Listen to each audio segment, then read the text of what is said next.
зареєструвати місце проживання, отримати витяг з Держгеокадастра чи подати документи на оформлення субсидії. Ці та інші адміністративні та соціальні послуги стали ближчими до жителів Званівської сільської ОТГ.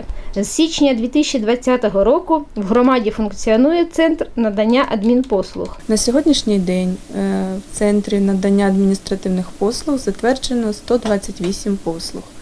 Але, на жаль, значна кількість цих послуг не надається у зв'язку з тим, що державний реєстратор ще не пройшов спеціальну перевірку.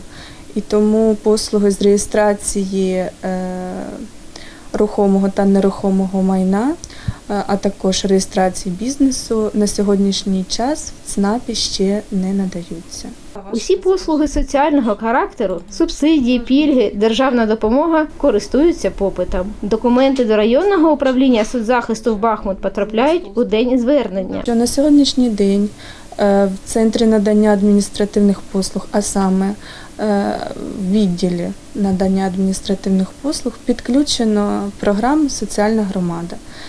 Ця програма надає нам змогу обслуговувати людей одним днем. Тобто всі документи надані, які людина принесла, вони потрапляють в управління соціального захисту в той самий день, коли вона до нас звернулася.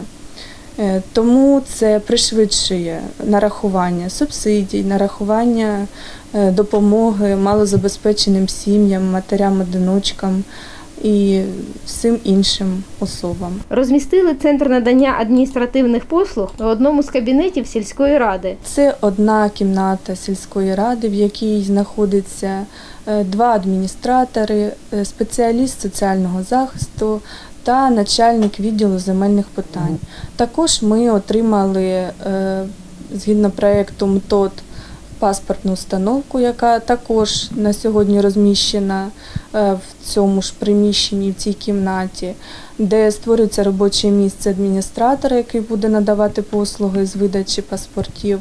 І тому це дуже не дозволяє нам пришвидшити і якісно надавати всі послуги. У Званівській сільській раді знають, як вирішити це питання. Треба провести реконструкцію колишньої сільської школи та зробити з неї адміністративну будівлю. Званівська сільська рада планує зробити тут адміністративну будівлю, також розмістити центр надання адміністративних послуг, комунальне підприємство, щоб всі послуги адміністративні, соціальні, комунальні мали можливість люди наші отримати в одній будівлі. Розробили вже проєктно-кошторисну документацію, також отримали експертний звіт. Коштів потрібно 7 мільйонів. Проєкти писали у різноманітні фонди, звертались до депутатів народних.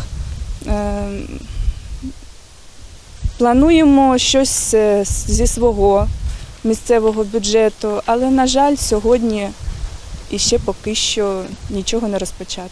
Поки питання з просторою будівлею під ЦНАП не вирішене, в Званівській громаді продовжують наближати послуги до людей. Нами був виграний проєкт ПРО, який заключається в створенні віддаленого робочого місця в селі Переїзному. Так як у нас адміністративний центр і сільська рада знаходиться в селі Званівка, в Верхньокам'янці знаходиться Старостинський округ, там староста, є спеціалісти сидять, то в Переїзне у нас таке віддалене, де нікого адміністративно не розташовано нічого. І людям приходиться їздити в Званівку, щоб отримати соціальні послуги, отримати справку про склад сім'ї і інші послуги, які надаються в Центрі надання адміністративних послуг. У Переїзному проживає близько 700 жителів. Більша частина – люди похилого віку. Було зразу вирішено, що створюємо тут по місцю, що люди прийшли, отримали послуги і пішли додому. Не треба їхати їм кудись спеціально. Уже завезли меблі та техніку, підключили інтернет. Запрацює у найближчі тижні. Так, вони прийдуть, тут будуть спеціалісти приймати. Поки що так плануємо 2 рази на тиждень. А потім, якщо це стане популярно, якщо буде наплив жителів, то будемо розглядати питання, щоб в структуру внести зміни і взяти на ставку або півставки, це вже буде залежно від сили, щоб людина приходила кожного дня тут працювала, щоб люди могли прийти і отримати послугу.